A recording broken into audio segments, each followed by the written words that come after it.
Okay, so last class में हम essential elements of valid contract discuss कर रहे थे, जिसमें हमने काफी इम्पोर्टेंट पॉइंट्स को समझा, डिस्कस किया। जैसे मेन पॉइंट जो हमारा लास्ट क्लास में हमने डिस्कस किया था was of free consent. Free consent वाला जो था हमारा, हमने उसको प्रॉपरली देखा कि कौन से सेक्शन से लेकर कहाँ तक प्रॉपर तरीके से ये टॉपिक पूरा का पूरा जाता है। और जो कंसेंट होती है कॉन्ट्रैक्ट में, जो कंसेंट होती है वो फ्री कब नहीं मानी जाएगी, क्या क्या ऐसे पॉइंट्स होंगे, क्या क्या ऐसी सिचुएशंस होंगी जहां पर कंसेंट को हम फ्री नहीं मानेंगे। और अगर कंसेंट फ्री नहीं है, अगर कंसेंट फ्री नहीं है तो उस कॉन्ट्रैक्ट को हम क्या बोलेंगे, वाइडेबल बोलेंगे, राइट। तो वो हमने प्रॉपरली डिस्कस किया था लास्ट क्लास में। आज हम जो अपना मेन एक पॉइंट डिस्कस करेंगे सबसे पहले, that is related to the capacity of the parties. देखो, स्टार्टिंग में फर्स्ट लेक्चर को याद करना, तब हमने एक पॉइंट डिस्कस किया था कि कॉन्ट्रैक्ट को करने के लिए भी एक एलिजिबिलिटी, एक कैपेबिलिटी की जरूरत होती है। कैपेसिटी ऑफ द पार्टीज जरूरी होते हैं। हर कोई कॉन्ट्रैक्ट नहीं कर सकता, हर कोई कॉन्ट्रैक्ट नहीं कर सकता। तो कौन कर सकता है कॉन्ट्रैक्ट? कौन कर सकता है कॉन्ट्रैक्ट? एक ऐसा पर्सन जो मेजर हो, एक ऐसा पर्सन जो मेजर हो। मेजर यानी कि 18 या अबव, 18 और अबव। ये चीज ध्यान रखना, या तो कोई 18 साल का जो भी पर्सन होगा वो, या 18 से ऊपर, ठीक है।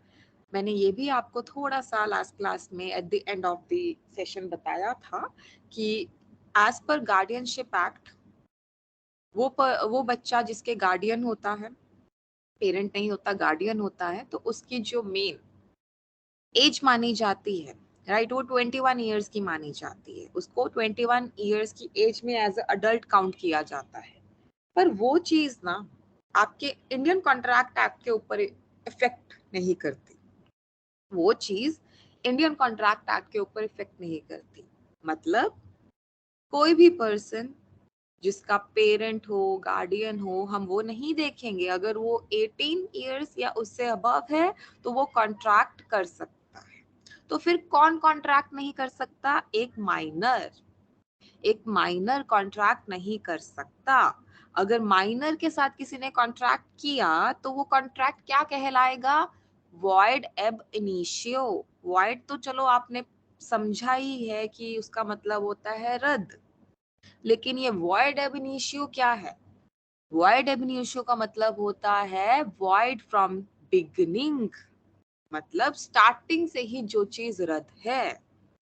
अगर एक माइनर के साथ कोई भी कॉन्ट्रैक्ट में एंटर होता है, अगर एक माइनर के साथ कोई भी कॉन्ट्रैक्ट में क्या करता है, एंटर होता है, तो आपको ये चीज पता होनी चाहिए कि बेसिकली वो जो एंटर होगा कॉन्ट्रैक्ट में, ठीक है, वो जो एंटर होगा कॉन्ट्रैक्ट में, वो कॉन्ट्रैक्ट क्या माना जाएगा? वॉइड एब इनिशियो। क्या माना जाएगा? वॉइड एब इनिशियो। ठीक है, तो ये चीज आपको समझनी है। अब बाय चांस जो ये कंसेप्ट हम अभी पढ़ रहे हैं, ठीक है, कि वॉइड एब इनिशियो होता है, लेकिन अगर तब भी जो माइनर है वो अपनी आइडेंटिटी को छुपाए और वो खुद अपना कोई ऐसा आईडी कार्ड दिखाए जिसमें वो एज ए अडल्ट हो, मतलब वो खुद गलत ऐसा कर रहा है, तब भी क्या वो कॉन्ट्रैक्ट वॉइड एब इनिशियो होगा? तो आंसर है यस। देखो, माइनर की गलती है नहीं है वो चीज नहीं देखनी हमने। Minor can always plead his or her minority. Minor can always plead his or her minority. कहीं आपके माइंड में आ रहा होगा ना कि अगर माइनर खुद कोई गलती कर रहा है तो थोड़ा एज अडल्ट हमें सफर करना है।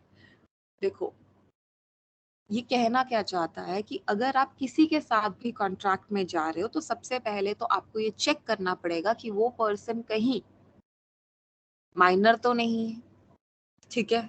अगर वो माइनर है तो आपकी खुद ड्यूटी बनती है कि आप उसके साथ कॉन्ट्रैक्ट में एंटर ना करो, क्योंकि वो वॉइड एब इनिशियो होगा, ठीक है। तो ये चीज आपको समझनी है। अब ये कंसेप्ट जो है वॉइड एब इनिशियो का, ये कौन से केस में आया है? ये जो कंसेप्ट मैंने अभी आपको बताया वाइड एमनीशियो का, ये कौन से केस में आया है? किसी को कोई आइडिया है? कोई बता सकता है कि कौन से केस में आया है ये? मोहरी बीवी वर्सेस धर्मोदास के बारे में सुना है? मौरी बीवी वर्सेस धर्मोदास का केस सुना है आप लोगों ने? मतलब मैं ये नहीं पूछ रही कि केस में क्या हुआ था वो पता हो, लेकिन नाम सुना है? हाँ या ना? Yes ma'am. है ना? मौहरी बीवी वर्सेस धर्मोदास का एक केस हुआ था, ठीक है? 1903 का केस है, 1903 का केस है, ठीक है? बहुत पुराना केस है। उस केस के बाद ये जो वाइड एब इनिशियो का कंसेप्ट है ये आया है। तो क्या हुआ था ऐसा उस केस में जो ये कंसेप्ट प्रीवी काउंसिल को लेकर आना पड़ा? देखो, मोहरी बीबी ने धर्मोदास को क्या किया? पैसे लेंड दिए, मतलब उधार पर पैसे दिए। धर्मोदास ने 20,000 मांगे थे। कितने मांगे थे? 20,000। 20,000 1903 की बात हो रही है, ये भी याद रखना, ठीक है? 20,000 मांगी तो मोहरी बीबी ने 8,000 उसको दे दिए थे। कितने दे दिए थे? 8,000। बाकी के 12,000 उसने बोला था कि प्रॉपर मॉर्गेज मेरे पास कुछ रखना, फिर मैं तुम्हें 12,000 भी दे दूंगी, ठीक है? जब उसने 8,000 दे दिए मोहरी बीवी ने, तो उसे बाद में पता लगा कि धर्मोदास तो क्या है? एक माइनर है, एक माइनर है। तो उसने क्या किया? केस कर दिया। और केस में उसने क्या बोला कि मुझे मेरे 8,000 वापस चाहिए, क्योंकि ये माइनर है, मैं इसके साथ कॉन्ट्रैक्ट नहीं कर सकती, राइट? ठीक है? तो जब उसने अपने 8,000 वापस मांगे तो प्रीवी काउंसिल ने मना कर दिया। प्रीवी काउंसिल ने क्यों मना किया? प्रीवी काउंसिल ने इसलिए मना किया कि जो आपने ये कॉन्ट्रैक्ट किया है माइनर के साथ, ये वॉइड एब इनिशियो है, स्टार्टिंग से ही रद्द है। आपको देखना चाहिए था पहले, ये आपकी फॉल्ट है, ठीक है? तो इस केस में मोहरी बीबी को 8,000 रुपए वापस नहीं मिले और ये वॉइड एब इनिशियो का जो कंसेप्ट है वो आ गया। अब आपके माइंड में आ रहा होगा, क्योंकि कुछ ना कुछ एक्सेप्शंस होती है कि रेस्टिट्यूशन एंड कुछ ना कुछ। देखो भाई, अगर तो माइनर को आपने कोई चीज दी है, अगर तो आपको माइनर के साथ कोई आपका कॉन्ट्रैक्ट हुआ है और जिसके थ्रू आपने कोई चीज दी है, अगर तो उसने वो चीज को आगे नहीं बेचा या उसे प्रॉपरली यूज नहीं किया, वो उसी के पास है, तो आप उसका रेस्टिट्यूशन फिर भी मांग सकते हैं। यस, मांग सकते हो। लेकिन अगर उसने वो चीज कंज्यूम कर ली, आगे बेच दी, कुछ भी कर लिया, तो आप वो चीज वापस नहीं मांग सकते। यहाँ पर भी 8,000 उसने आगे खर्च दिए थे, इसलिए नहीं मांग पाए, ठीक है? तो ये भी आपको ध्यान में रखना है। इतना डिटेल में वैसे कोई पूछेगा नहीं, जस्ट मैं आपको बता रही हूँ सो दैट आपके माइंड में एक क्लैरिटी हो कि एक्सेप्शन तो भाई होती है हर चीज की। लेकिन अगर हम जनरल रूल की बात करें तो माइनर के साथ अगर कोई कॉन्ट्रैक्ट हो रहा है तो वो स्टार्टिंग से ही वाइड एमनीशियो है।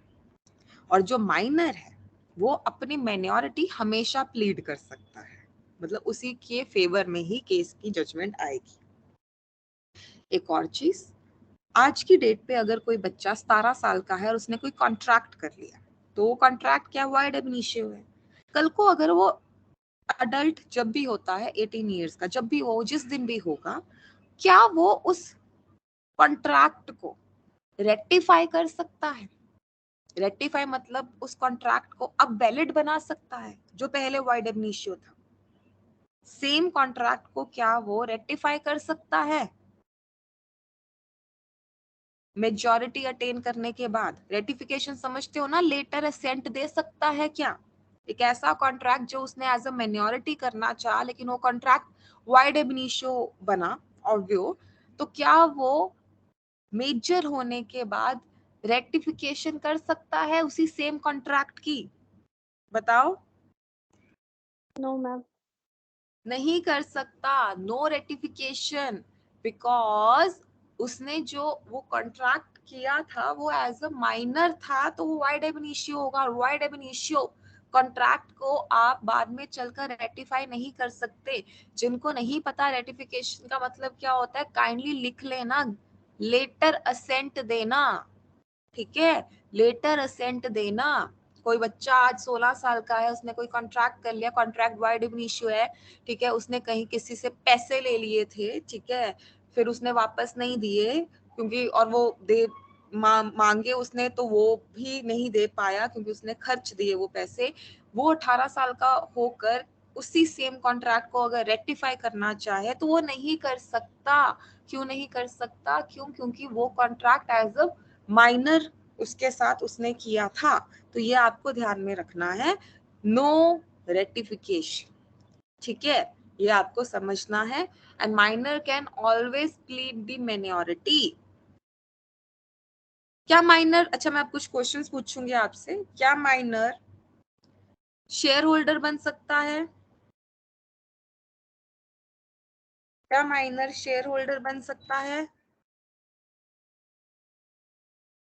जल्दी बताओ, हाँ या ना।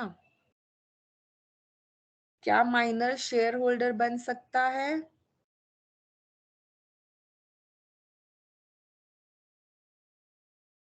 शेयर होल्डर समझते हो आप लोग? क्या माइनर शेयर होल्डर बन सकता है किसी कंपनी का? यस या नो? Yes ma'am. बन सकता है। शेयर्स खरीदना किसी कंपनी के क्या होता है? एक कॉन्ट्रैक्ट करना ही होता है, हाँ या ना? शेयर्स अगर आप किसी कंपनी के खरीदते हो तो आप एक कॉन्ट्रैक्ट ही कर रहे हो उस कंपनी के साथ। तो क्या माइनर वो कॉन्ट्रैक्ट कर सकता है? नहीं, नहीं कर सकता। नहीं। हाँ प्लीज, ऐसी चीजों को आपको एकदम से आंसर आना चाहिए। जिन्होंने पहले पढ़ा हुआ है उनको तो स्पेशली आई एम आस्किंग, ठीक है? तो एज अ शेयर होल्डर भी माइनर नहीं एक्ट कर सकता। क्यों? क्योंकि किसी कंपनी के शेयर्स खरीदना दैट मींस कॉन्ट्रैक्ट करना। ठीक है, तो माइनर शेयर होल्डर नहीं बन सकता। माइनर पार्टनर बन सकता है, बताओ। No minor ma'am. पार्टनर बन सकता है। तो इसका आपको जो आंसर है वो पार्टनरशिप एक्ट में भी प्रॉपरली सेक्शन 30 है जो देगा। और अभी भी मैं आपको एक चीज बता रही हूँ, minor can be a partner but only for profits. ठीक है, काइंडली अपने ये दोनों कंसेप्ट क्लियर करो कि माइनर शेयर होल्डर नहीं बन सकता, फिक्स है, कोई दिक्कत नहीं। पर माइनर एक पार्टनर बन सकता है। क्यों? क्योंकि पार्टनरशिप एक्ट ऑफ 1932 के सेक्शन 30 में वो चीज मेंशन की हुई है कि minor can be a partner but only for profits. आप उसे लाइबल नहीं कर सकते किसी चीज के लिए। देखो मैं आपको क्वेश्चंस ये स्टेटमेंट वाइज नॉर्मली क्वेश्चंस आ सकते हैं, और आपको वैसे भी ये तो बहुत जनरल कंसेप्ट है, इन दोनों में कंफ्यूज नहीं होना। ठीक है, माइनर शेयर होल्डर नहीं बन सकता पर माइनर पार्टनर बन सकता है। थर्ड क्वेश्चन, माइनर इंसॉल्वेंट हो सकता है क्या? इंसॉल्वेंट पहले तो बता दो, सब लोग समझते हो? इंसॉल्वेंट जिसकी लाइबिलिटीज एसेट से ज्यादा हो, ठीक है, उस पर्सन को हम इंसॉल्वेंट कहते हैं। ओके, ये चीज ध्यान रखना। क्या माइनर इंसॉल्वेंट हो सकता है? क्या माइनर इंसॉल्वेंट हो सकता है? No ma'am. नहीं हो सकता। गुड। लास्ट क्वेश्चन, क्या माइनर टॉर्ट के लिए लाइबल हो सकता है? आपने टॉर्ट पढ़ लिया, लॉ ऑफ टॉर्ट सबने पढ़ा है। क्या माइनर टॉर्ट के लिए लाइबल हो सकता है? बताओ। क्या माइनर टॉर्ट के लिए लाइबल हो सकता है? Tort yes. समझते हो सब लोग? पढ़ लिया ना सबने? इट्स अ सिविल रॉन्ग, है ना? क्या माइनर, वहां पर मैंने कहीं पर आपको ये बताया, क्या मैंने कहीं पर आपको ये मेंशन किया कि माइनर कभी टॉर्ट के लिए लाइबल नहीं होगा? क्या मैंने इस चीज का आपको वहां पर बाइफर्केशन की? नहीं की ना।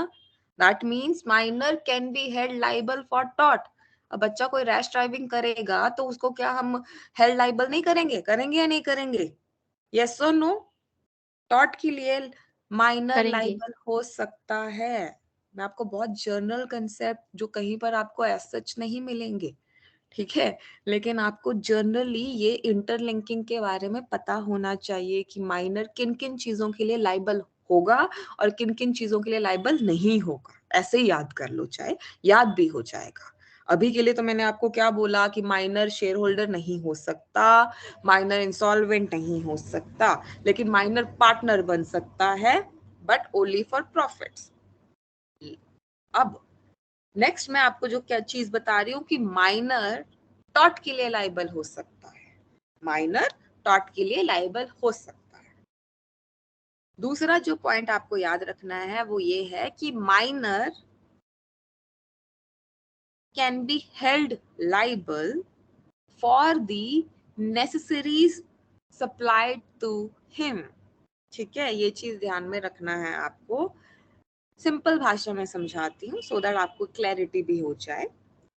क्या अगर माइनर के बेनिफिट के लिए, ठीक है, कोई कॉन्ट्रैक्ट होता है, पहले तो ये समझो, अगर माइनर के बेनिफिट के लिए कोई कॉन्ट्रैक्ट होता है तो क्या माइनर उस कॉन्ट्रैक्ट से अपना जो राइट है वो मांग सकता है? किसी के बेनिफिट के लिए कॉन्ट्रैक्ट हो रहा है तो वो बंदा इंटरफेयर कर सकता है, यस या नो? Yes ma'am. कर सकता है, ठीक है। अब अगर माइनर के बेनिफिट के लिए कोई कॉन्ट्रैक्ट हुआ, ठीक है, और माइनर के बेनिफिट के लिए जो कॉन्ट्रैक्ट हुआ उसके थ्रू एक ट्रस्टी को अपॉइंट किया गया बिजनेस को संभालने के लिए, माइनर की सारी जरूरतों का ध्यान रखने के लिए, ठीक है।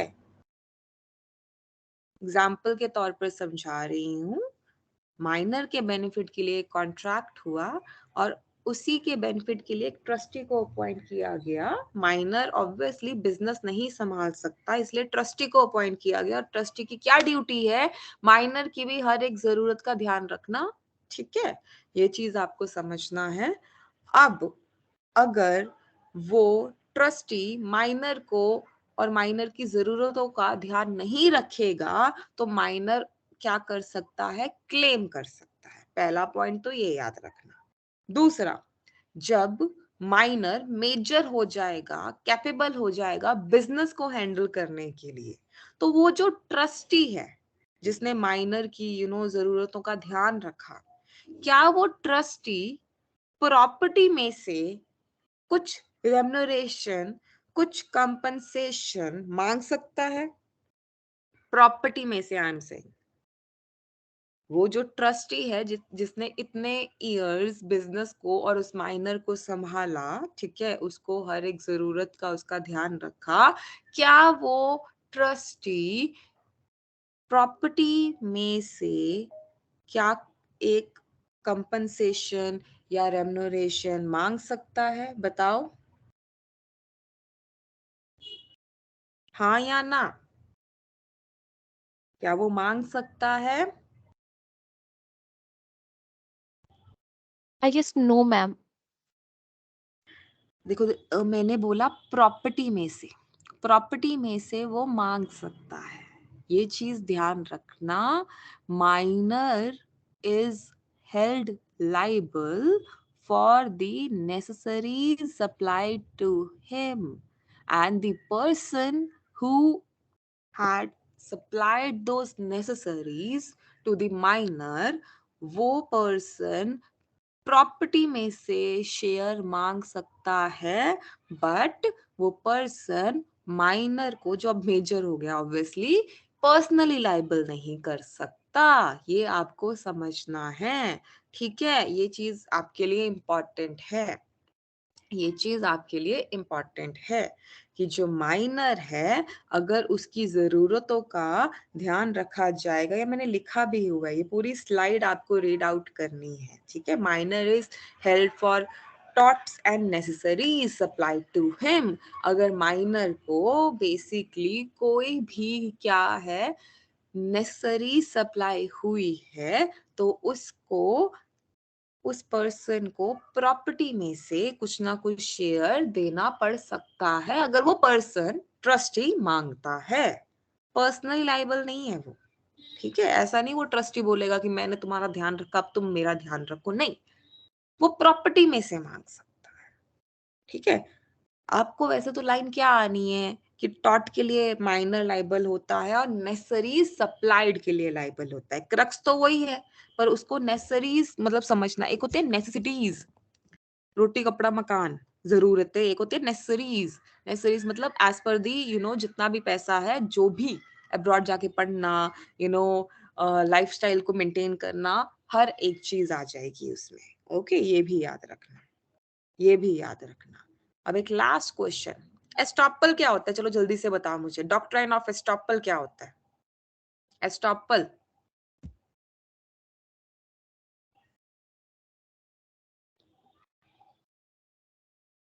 एस्टॉपल क्या होता है? पता है? हाँ या ना? डॉक्ट्राइन ऑफ एस्टॉपल पता है, हाँ या ना? काइंडली प्लीज आंसर कर दिया करो, अगर नहीं पता तो ना बोला करो।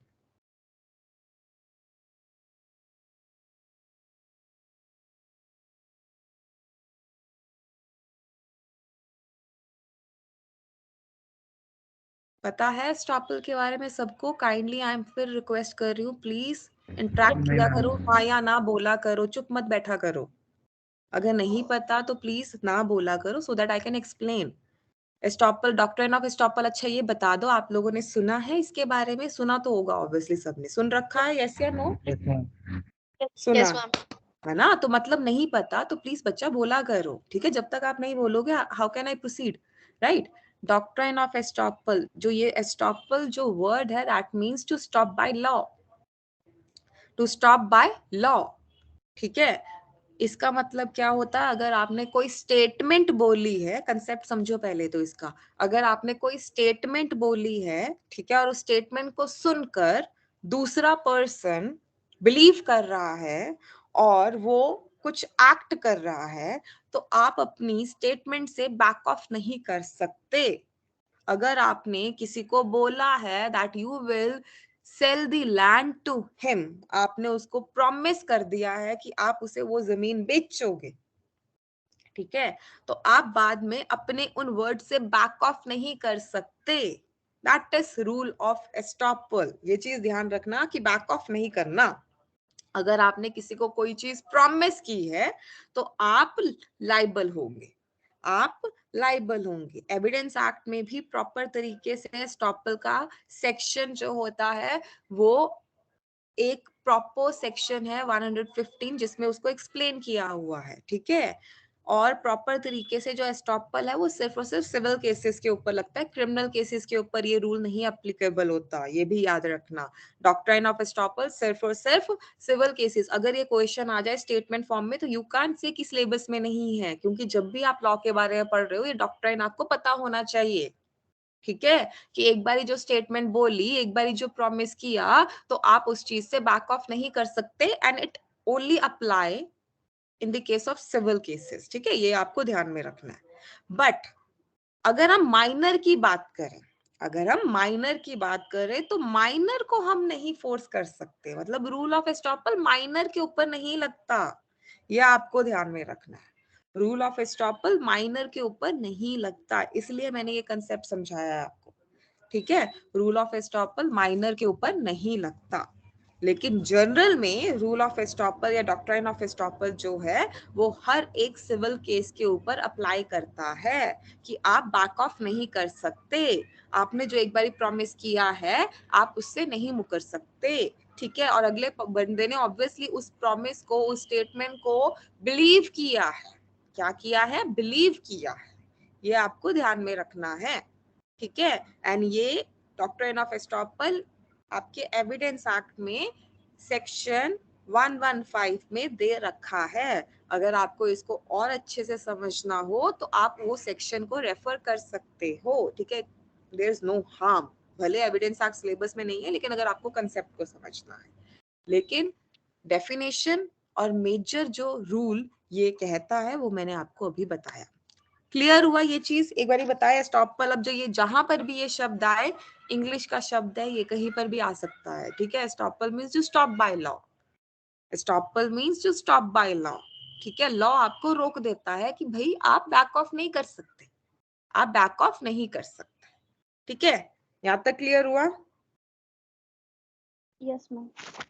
तो ये चीज ध्यान रखना, पर माइनर के ऊपर ये नहीं लगता। माइनर सिर्फ और सिर्फ टॉट के लिए एंड नेसेसरीज के लिए क्या होगा, लाइबल होगा। ये आपको ध्यान में रखना है। माइनर पार्टनर बन सकता है प्रॉफिट्स में, माइनर शेयर होल्डर्स नहीं बन सकता, शेयर होल्डर नहीं बन सकता, माइनर इंसॉल्वेंट नहीं हो सकता। ये आपको समझना है, ठीक है। माइनर के साथ कोई भी कॉन्ट्रैक्ट होगा दैट विल बी वाइड एबनिशियो। मोहरी बीबी धर्मोदास के केस में आया है ये। मोहरी बीबी धर्मोदास 1903 का केस है ये, 1903 का केस है ये।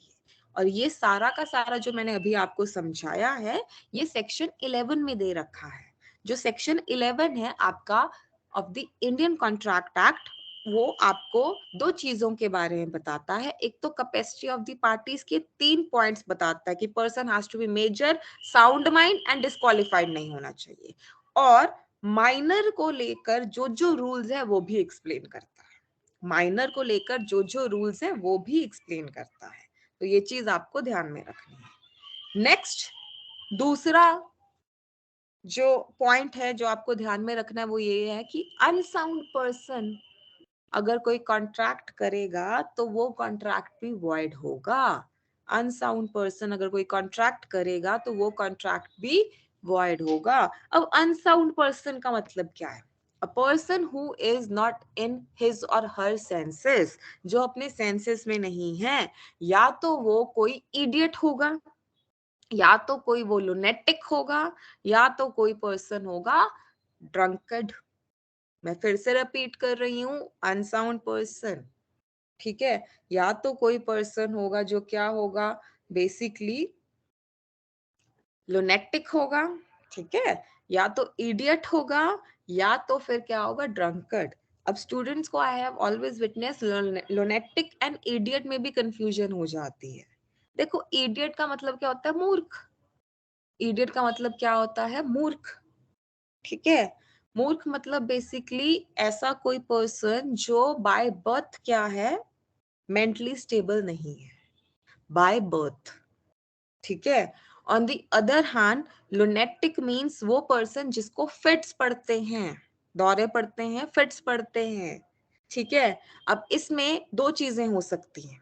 ऐसा पर्सन जो नॉर्मली ठीक रहता है, उसको कभी हो गया, कभी कभी हो गया, फिट्स पड़ गए, कभी हो गया, जोन आउट हो गया, वो तो हम सब भी हो जाते हैं at one point of time, है ना। कई बार नहीं समझ आती चीजें, राइट। लेकिन ऑन दी अदर हैंड, अगर ऐसा पर्सन जो हमेशा ही मेंटली अनस्टेबल रहता है, कभी बीच में ठीक हो जाता है, तो लुनेटिक दोनों तरफ से हो सकता है, ये भी याद रखना। लेकिन इडियट दैट पर्सन जो शुरू से ही क्या है, मेंटली अनस्टेबल है, कभी ठीक नहीं होता। और ड्रंकर्ड तो यू अंडरस्टैंड, वो भी एक फेज होता है। नॉर्मली बंदा जब सोबर हो जाता है, ही और she is back to their senses, right. तो ये मैं आपको ऐसे क्यों समझा रही हूँ, इसलिए बिकॉज, मैम बोलो। मैम जो वो ये ऐसे पर्सन्स होते हैं जिनको जैसे स्प्लिट पर्सनालिटीज होती हैं, तो वो लुनेटिक पर्सन्स होते हैं। स्प्लिट पर्सनालिटीज मतलब स्प्लिट पर्सनालिटी डिसऑर्डर की बात कर रहे हो आप? की बात कर रही हूँ मैं। डिसऑर्डर की बात कर रहे हो ना, स्प्लिट पर्सनालिटी। हाँ, वो ऑब्वियसली, देखो वो अपने अगर सेंसेस में नहीं है, ठीक है, अगर वो अपने सेंसेस में नहीं है, उनको वैसे वो नॉर्मली रहते हैं, कभी कभी उनको होता है, तो वो जब नॉर्मल होंगे, अगर वो तब कोई कॉन्ट्रैक्ट कर रहे हैं, दैट कॉन्ट्रैक्ट इज वैलिड, ये याद रखना। बट जब वो अंडर द इन्फ्लुएंस होंगे या ऑब्वियसली अपने पूरे सेंसेस में नहीं होंगे, अगर उन्होंने तब कोई कॉन्ट्रैक्ट किया है, तो वो कॉन्ट्रैक्ट तब वॉइड होगा। ये आपको समझना है। आपको स्टेटमेंट आती है, person who is usually of unsound mind but sometimes he is behave as a मतलब सेम पर्सन। तो ये आपको ध्यान में रखना है, ऐसा इंसान जो वैसे हमेशा ही इनसेन है, अपने सेंसेस में नहीं रहता, उसे पता ही नहीं है, अगर वो कभी कभी ठीक हो जाता है, तो जब वो ठीक है ना, अगर वो तब कोई कॉन्ट्रैक्ट कर रहा है, that contract is valid. Simple भाषा में अगर समझाऊं, कोई इंसान है, लुनेटिक के साथ तो कोई कॉन्ट्रैक्ट करेगा, वॉइड है।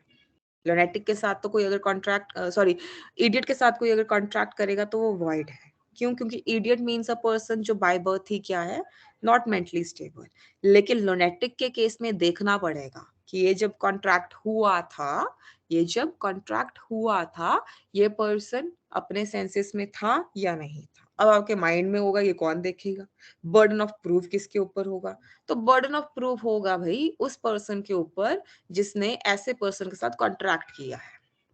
अगर मैंने किसी लुनेटिक पर्सन के साथ कॉन्ट्रैक्ट किया है तो I have to make sure कि मैं प्रॉपर प्रूफ के साथ वो कॉन्ट्रैक्ट करूं कि कल को अगर ये खुद इंसान मुकर जाए कि मेरे को तो याद नहीं है, तो एटलीस्ट मैं वो विटनेस या वो प्रूफ कोर्ट में शो कर सकूं।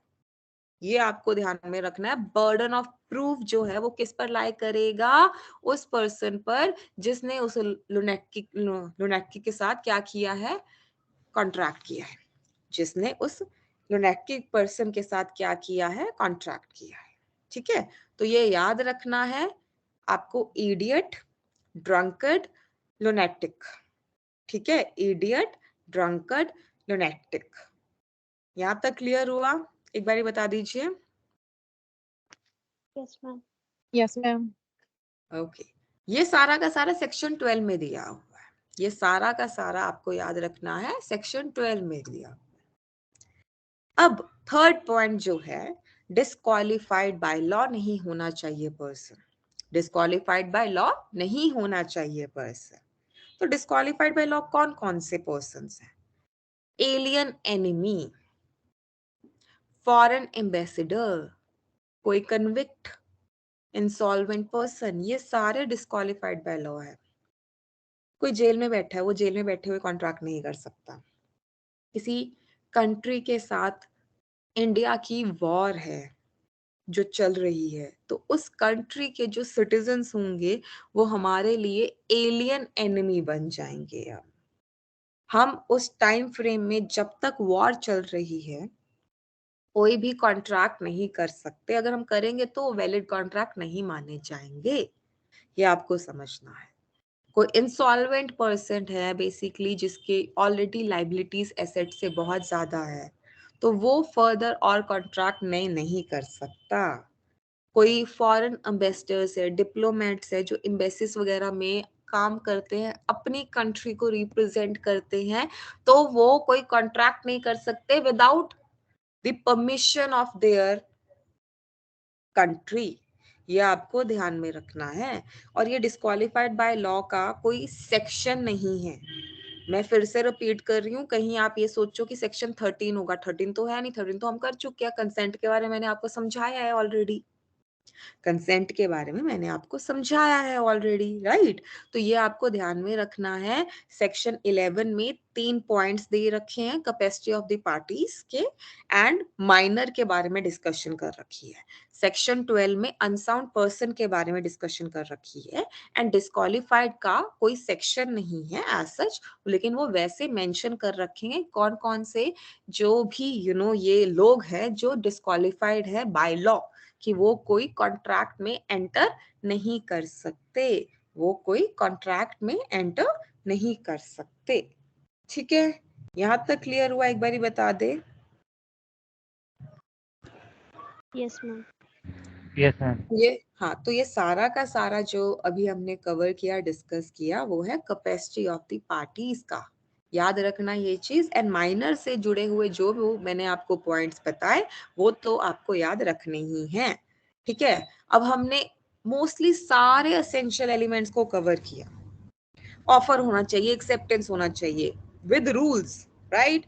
प्रॉपर तरीके से कंसेंट फ्री होनी चाहिए, लीगल रिलेशन क्रिएट करने की इंटेंशन होनी चाहिए, right? Capacity of the parties proper तरीके से होनी चाहिए, कंसिडरेशन होनी चाहिए, है ना? कंसिडरेशन होनी चाहिए। याद आया होगा आपको, सेक्शन 2D हमने किया था कि कंसिडरेशन लीगल होनी चाहिए। मैं आपको पैसे दे रही हूँ and I am asking for drugs और इलीगल वेपन, वो कंसिडरेशन लीगल नहीं है। जिस तरह से कंसिडरेशन का मैंने आपको समझाया था कि कंसिडरेशन लीगल होनी चाहिए, वैसे ही जो ऑब्जेक्ट होगा कॉन्ट्रैक्ट का वो भी लॉफुल होना चाहिए। अब कंसिडरेशन या ऑब्जेक्ट लीगल एंड लॉफुल होने चाहिए। राइट इतना आपको समझ में आ गया। आप लोग मिलकर ये कॉन्ट्रैक्ट नहीं कर सकते कि चलो जाकर बैंक लूटते हैं, नहीं वो नहीं कर सकते ना, राइट क्यों? क्योंकि ऑब्जेक्ट वो कॉन्ट्रैक्ट फिर वैलिड कॉन्ट्रैक्ट नहीं होगा ना, वो कॉन्ट्रैक्ट वैलिड कॉन्ट्रैक्ट नहीं होगा क्योंकि ऑब्जेक्ट लॉफुल नहीं है। ठीक है, तो अगर कोई आपसे पूछ ले कि भाई कंसिडरेशन और ऑब्जेक्ट कब अनलॉफुल होंगे या कब इलीगल होंगे, अगर वो ऐसा कुछ करेंगे जो फॉरबिडन बाय लॉ होगा, मतलब ऐसी कोई कंसिडरेशन या ऐसा कुछ ऑब्जेक्ट है जो लॉ के द्वारा फॉरबिडन है, अलाउड नहीं है, या फिर अगर अलाउ कर भी दिया तो वो किसी ना किसी एक्ट की प्रोविजंस को डिफीट करेगा। अब देखो ड्रग्स को कमर्शियलाइज करना कोई बड़ी बात नहीं है, चाहे अब कर दो, लेकिन वो एनडीपीएस एक्ट को क्या करेगा, डिफीट करेगा अगर एक पर्टिकुलर क्वांटिटी से ज्यादा किसी के पास ड्रग पाया गया है ना, ये भी आपको समझना है। या फिर कोई ऐसा कॉन्ट्रैक्ट हो रहा है जिसमें फ्रॉडुलेंट एक्टिविटीज, मतलब फ्रॉड वगैरह, चीटिंग वगैरह, ये सब चीजें इवॉल्व है। या फिर अगर कोई ऐसा कॉन्ट्रैक्ट हो रहा है जिससे किसी पर्सन को या किसी पर्सन की प्रॉपर्टी को नुकसान होगा, इंजरी होगी। या फिर कोई ऐसा कॉन्ट्रैक्ट हो रहा है जो बेसिकली क्या है, अगेंस्ट द पब्लिक पॉलिसी है, इमोरल है। अगेंस्ट द पब्लिक पॉलिसी में अब प्लीज ये मत बोल देना prostitution, because prostitution has been declared legal profession by the supreme court. ठीक है, पहले पुरानी बुक्स में वो भी एज एन एग्जाम्पल लिखा होता था, बट अब हम उसको कोट नहीं कर सकते। ठीक है, लेकिन आप पब्लिक पॉलिसी में अदर थिंग्स आ सकती है, ह्यूमन ट्रैफिकिंग आ सकती है, राइट, एक्सप्लॉयटेशन आ सकती है, स्लेवरी आ सकती है, हम सबको पता है ना, that is also against the public policy. या फिर ऑब्वियसली कोई हाउस है रेजिडेंशियल एरिया में जो for the purpose of gambling use किया जा रहा है, आपको ही पता है कसिनोस वगैरह जो है वो स्टेट के द्वारा अगर परमिशन है तो वो ओपन है, मैं ये नहीं कह रही कि ओपन नहीं है ना, लेकिन ऑब्वियसली विदाउट परमिशन तो नहीं, विदाउट परमिशन तो लॉटरी भी नहीं हो सकता। तो वो आपको ध्यान में रखना है कि कब कंसिडरेशन या जो आपका ऑब्जेक्ट है वो अनलॉफुल और इलीगल माना जाएगा। तो ये सारे के सारे जो मैंने अभी पॉइंट्स किए हैं ना, बहुत सिंपल क्वेश्चन है, कई बार ये आ जाता है, ये कई बार ऐसे ही लिखा आ जाता है ये। ठीक है, और वहां पर हम क्या करते हैं, पढ़ा होता है लेकिन फिर भी हम उन पॉइंट्स को एलिमिनेट करने लग जाते हैं। कई बार ऑल भी करेक्ट होते हैं, कई बार ऑल ऑफ द अबव भी करेक्ट होता है। तो ये चीज ध्यान रखना काइंडली, सेक्शन 23 में है ये, कहां पर है, सेक्शन 23 में, तो ये चीज आपको समझनी है। अब अगर अनलॉफुल या इलीगल कंसिडरेशन और ऑब्जेक्ट के साथ कोई कॉन्ट्रैक्ट होगा तो कॉन्ट्रैक्ट वॉइड होगा। अब तक तो आपको समझ में ये चीज आ गई होगी, कॉन्ट्रैक्ट क्या होगा, वॉइड होगा। ऑब्वियसली अब ये तो मैं नहीं, या कोई भी पर्सन जिसने इलीगल वेपन या वो मंगवाए हैं ड्रग्स, अगर उसको क्वांटिटी कम आ गई तो वो कोर्ट तो नहीं जाएगा, वो खुद भी फंसेगा, दूसरा भी फंसेगा, राइट। जिस चीज के लिए आप कोर्ट नहीं जा सकते वो कॉन्ट्रैक्ट वॉइड होते हैं, मैंने आपको पहले ही बता दिया। जिस चीज के लिए आप कोर्ट नहीं जा सकते वो कॉन्ट्रैक्ट वॉइड है, जिस चीज के लिए आपको कोर्ट जाकर अवॉइड कराना पड़ेगा वो कॉन्ट्रैक्ट वॉइडेबल है, और जिस चीज के लिए आप कोर्ट जाकर properly as a matter of right अपना मांग सकते हो, उसे कॉन्ट्रैक्ट को एनफोर्स करवा सकते हो, वो कॉन्ट्रैक्ट वैलिड है। बहुत सिंपल है इन तीनों में डिफरेंशिएट करना। वॉइड मतलब कोर्ट जा ही नहीं सकते। ठीक है, अब मुझे एक चीज बताओ, जितने भी इलीगल आपके कॉन्ट्रैक्ट होंगे वो सारे वॉइड होंगे, यस या नो? जितने भी आपके इलीगल कॉन्ट्रैक्ट होंगे वो सारे वॉइड होंगे, यस या no? All illegal contracts are void. All illegal contracts are void. ये स्टेटमेंट सही है या गलत है? Yes ma'am. सही है, बाकी लोग भी सही बोल रहे हैं इस चीज को। All illegal contracts are void. अभी तो मैंने बताया आपको कि कोर्ट कैसे जाओगे, आप कोर्ट जाओगे तो वो चीज तो क्या मानी जाएगी, पनिशमेबल भी मानी जाएगी, कोई नहीं जाएगा। तो ये चीज आपको समझनी है, all illegal contracts are void. ठीक है, ऑन द अदर हैंड ये बताओ मुझे, क्या all void contracts are illegal? All void contracts are illegal क्या? No ma'am. नो ना, नहीं हो सकता ना ऐसा। अवॉइड तो देखो बहुत से मल्टीपल रीजंस की वजह से भी हो सकता है। नेचुरल क्लैमिटी आ गई, अर्थक्वेक आ गया, फ्लड आ गया, जिस पर्सन के साथ किसी ने कॉन्ट्रैक्ट किया था उस पर्सन की ही डेथ हो गई, है ना, तो उसमें तो कोई इलीगलिटी नहीं है। तो आपको ये कंसेप्ट भी अपने माइंड में क्लियर करना है कि सारे के सारे इलीगल कॉन्ट्रैक्ट तो वॉइड होंगे, बट सारे के सारे वॉइड कॉन्ट्रैक्ट इलीगल हो ये जरूरी नहीं है, क्योंकि वॉइड तो किसी भी अदर सर्कमस्टांसेस की वजह से भी हो सकता है। ठीक है, वॉइड तो किसी भी अदर सर्कमस्टांसेस की वजह से भी हो सकता है, तो ये आपको ध्यान में रखना है।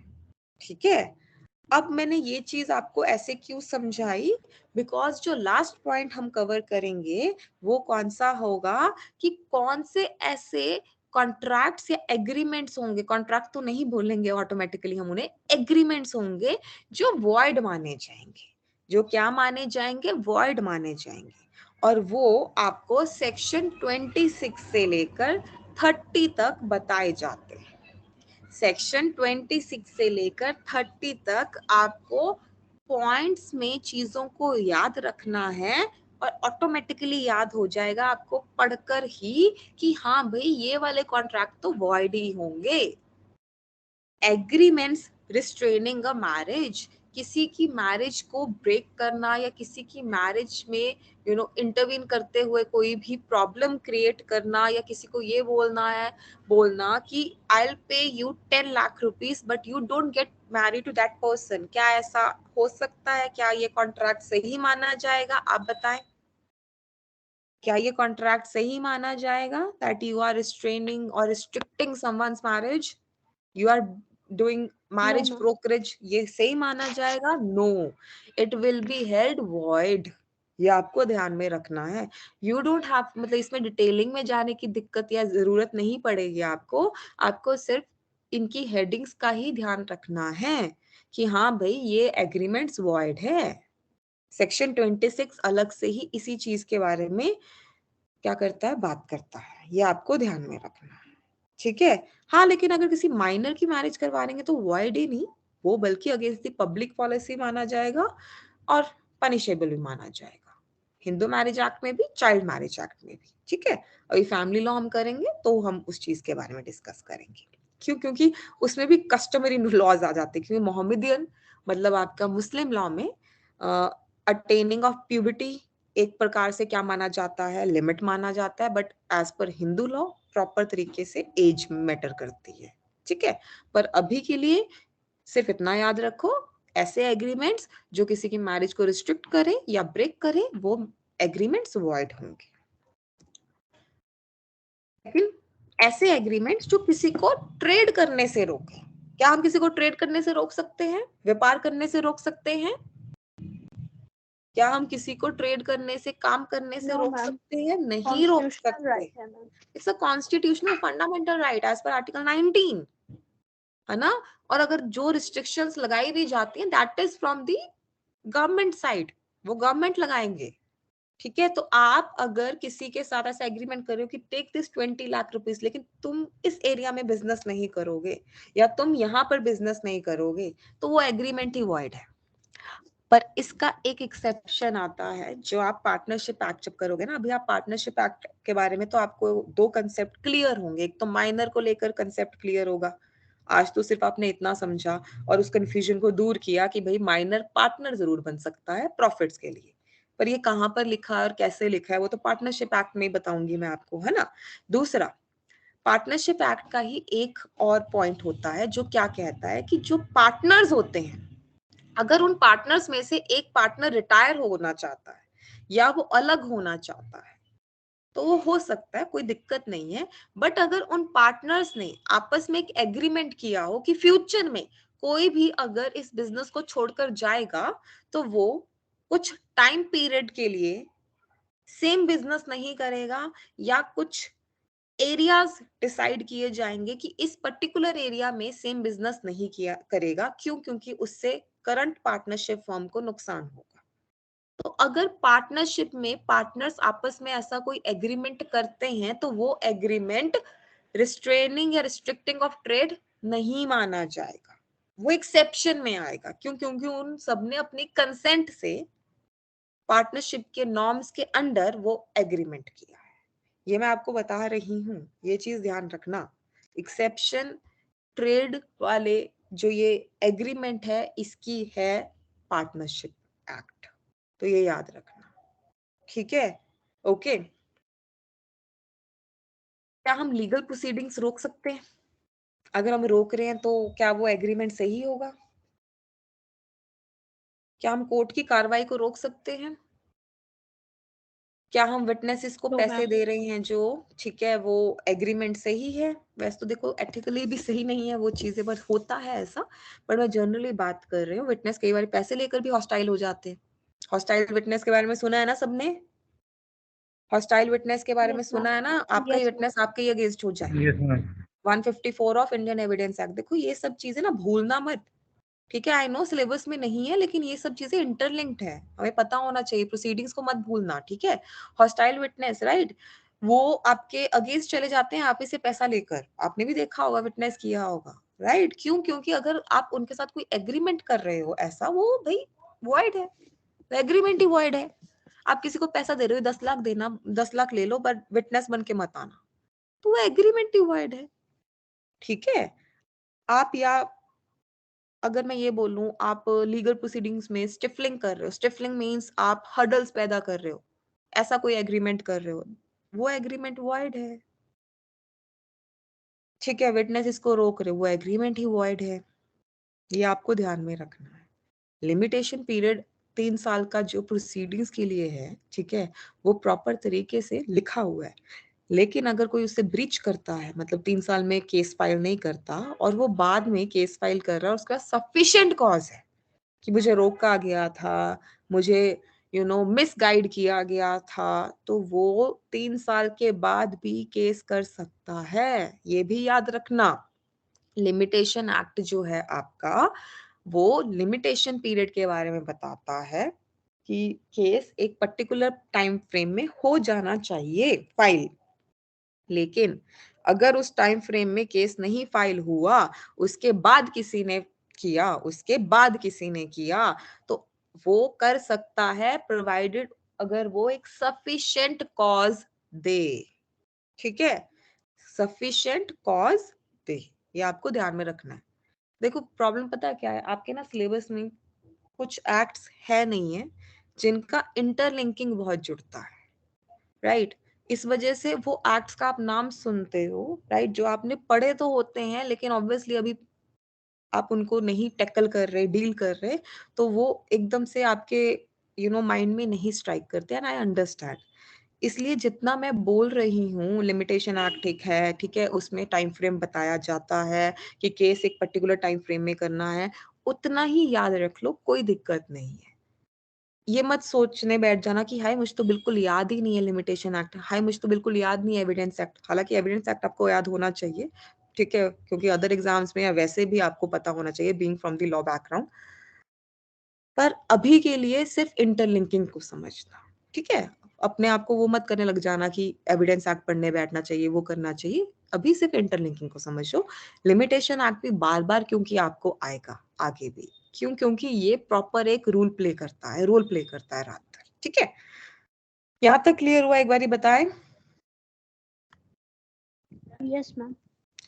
ओके, अब सिंपल, ऐसे एग्रीमेंट्स जो सर्टेन नहीं है, जिनमें क्लैरिटी नहीं है, कंफ्यूजन है, जैसे मैं हमेशा एग्जांपल देती हूँ, ए ने बी को बोला कि मेरे लिए 100 टन ऑयल ले आना। ऑयल कौन सा भाई? ऑयल भी तो इतने टाइप के होते हैं। इवन इफ यू से crude oil also, crude oil की भी बहुत वैरायटी हो जाएंगी। तो अगर कोई चीज, कोई एग्रीमेंट या कोई बेसिकली क्लैरिटी वाली चीज नहीं दिख रही उस एग्रीमेंट में, तो वो भी ड्यू टू अनसर्टेनिटी वॉइड माना जाएगा। लैपटॉप चाहिए कौन सा, मोबाइल चाहिए कौन सा, आजकल तो हर एक चीज का स्पेसिफिकेशन है, प्रॉपर आपके पास ऑप्शंस हैं, तो वो चीज मैटर करती है। इसलिए अपने जो भी आपका एग्रीमेंट है वो क्लियर होना चाहिए, वेग नहीं होना चाहिए, एम्बिगुएट नहीं होना चाहिए, कंफ्यूजिंग नहीं होना चाहिए, है ना? तो अगर वो ऐसा है तो एज पर सेक्शन 29 वो भी वॉइड माना जाएगा। देखो इन्होंने इस चीज के लिए भी अलग से सेक्शन बनाया है। बताओ, अनसर्टिनिटी को लेकर भी अलग से सेक्शन है। अगर आप ना पढ़ो तो आप कभी ना सोच पाओ कि अनसर्टिनिटी को लेकर भी एक सेक्शन अलग से होगा, क्योंकि ये तो अंडरस्टैंडेबल चीज है।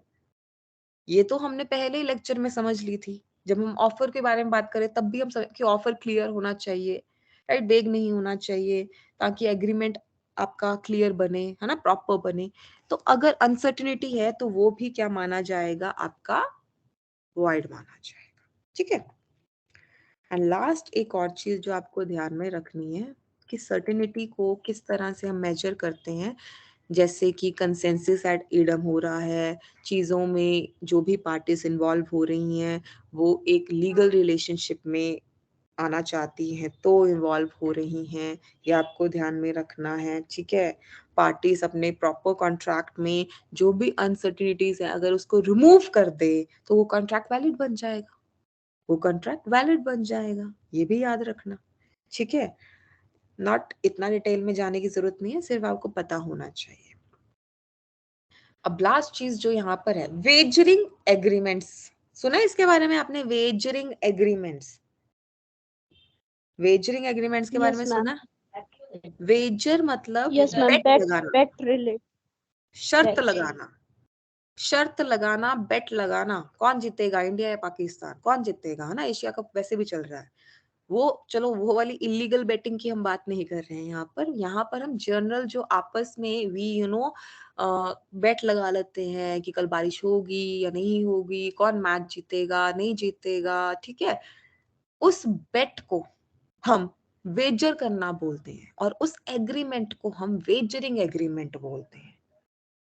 आपने शर्त लगाई किसी के साथ, कल बारिश होगी या नहीं होगी, अगर हुई तो 1000 रुपया आप दोगे। ठीक है। अगर हुई तो 1000 रुपया आप दोगे, नहीं हुई तो वो देंगे, राइट। अगर अब उन्होंने 1000 रुपया आपको नहीं दिया तो क्या आप उनको कोर्ट लेके जा सकते हो? क्या आप उनको कोर्ट लेकर जा सकते हो? नहीं ना, कोर्ट नहीं लेकर जा सकते। क्यों? क्योंकि wagering agreements are void. And दो स्टेट्स हैं आपके जहां पर ये इलीगल भी है, गुजरात एंड महाराष्ट्र। ठीक है। दो स्टेट्स हैं आपके जहां पर इलीगल भी है, गुजरात एंड महाराष्ट्र। ठीक है। रेस्ट ऑफ द इंडिया में ये वॉइड है। सिर्फ वॉइड है, इलीगल नहीं है, मतलब पनिशेबल नहीं है। ये आपको ध्यान में रखना है। तो वेजरिंग एग्रीमेंट सिंपल, आप दो पार्टीज होंगी, प्रॉमिस होगा। प्रॉमिस किस चीज का? पैसा देने का, या पैसे की जगह पर कोई भी और वैल्यूएबल चीज देनी है जो पैसे में कन्वर्ट हो सकती है। एंड किस चीज के ऊपर डिपेंड करेगा? कोई अनसर्टेन इवेंट होगा जो हो भी सकता है, नहीं भी हो सकता, दोनों पार्टीज के कंट्रोल में नहीं है, दोनों पार्टीज के कंट्रोल में नहीं है। एंड एक पार्टी जीतेगी दूसरी हारेगी, ये तो फॉर श्योर है। एक पार्टी जीतेगी दूसरी हारेगी। ठीक है। ये आपको ध्यान में रखना है। एंड इंश्योरेंस का कॉन्ट्रैक्ट वेजरिंग का कॉन्ट्रैक्ट नहीं है, ये भी याद रखना। इंश्योरेंस का कॉन्ट्रैक्ट वेजरिंग का कॉन्ट्रैक्ट नहीं कहलाता। इंश्योरेंस का कॉन्ट्रैक्ट कंटीजेंट कॉन्ट्रैक्ट की कैटेगरी में आता है। कंटीजेंट कॉन्ट्रैक्ट मतलब बेसिकली ऐसा कॉन्ट्रैक्ट जहां पर आज आपने कॉन्ट्रैक्ट किया है किसी फ्यूचर इवेंट को लेकर, जो हो भी सकता है नहीं भी हो सकता। बात तो देखो डेफिनेशन सेम ही है, लेकिन कंटीजेंट कॉन्ट्रैक्ट की कैटेगरी में इंश्योरेंस, अडेमनिटी, अभी आप स्पेशल कॉन्ट्रैक्ट करोगे, राइट, डिस्कस करेंगे, तो वहां पर भी ये चर्चा होगी कंटीजेंट कॉन्ट्रैक्ट की। कंटीजेंट कॉन्ट्रैक्ट वैलिड है, वेजरिंग कॉन्ट्रैक्ट वॉइड है। कंटीजेंट कॉन्ट्रैक्ट वैलिड है, वेजरिंग कॉन्ट्रैक्ट वॉइड है। ठीक है। ये आपको ध्यान में रखना है। आपको अभी के लिए तो सिर्फ इतना समझना है कि जो इंश्योरेंस का कॉन्ट्रैक्ट है वो आपका वेजरिंग कॉन्ट्रैक्ट नहीं है, वो कंटीजेंट कॉन्ट्रैक्ट है। ये आ जाता है कई बारी, ये स्टेटमेंट आ जाती है कई बारी, इसलिए याद रखना, इसलिए ये चीज याद रखना। ठीक है। क्लियर हुआ यहाँ तक? एक बारी बताएं। Yes ma'am. तो हमने essential elements of valid contract discuss किए, उनको कवर किया प्रॉपर्ली। ठीक है। आप एक बार इसको रीड भी कर सकते हो, बेयर एक्ट सबके पास होगा, काइंडली डू रेफर इट। मैं ये एम्फोसाइज कर रही हूँ क्योंकि मुझे पता है जब हम बेयर एक्ट खोलते हैं ना, तो जो पॉइंट हम नोट्स वगैरह मिस कर देते हो बेयर एक्ट में मिस नहीं होता। ठीक है। रेफर कर लो। ठीक है। मैं ये नहीं कह रही बेयर एक्ट से पढ़ो, I am not saying that thing, पर रेफर जरूर करो, साइड में खोल कर रखो। ठीक है। एंड जितने भी सेक्शंस हमारे कवर हुए हैं काइंडली गो थ्रू देम एक बारी, और अगर ना समझ आए कुछ तो प्लीज पूछो। क्लियर हुआ यहाँ तक? एक बारी बता दीजिए। मैम मेरा एक क्वेश्चन है, बोलो Divya. Is with related to offences with human body से रिलेटेड है, culpable homicide and just a murder से सेकंड, मैं रिकॉर्डिंग बंद कर देती हूँ, जस्ट अ सेकंड, है ना, है ना, एक मिनट। हाँ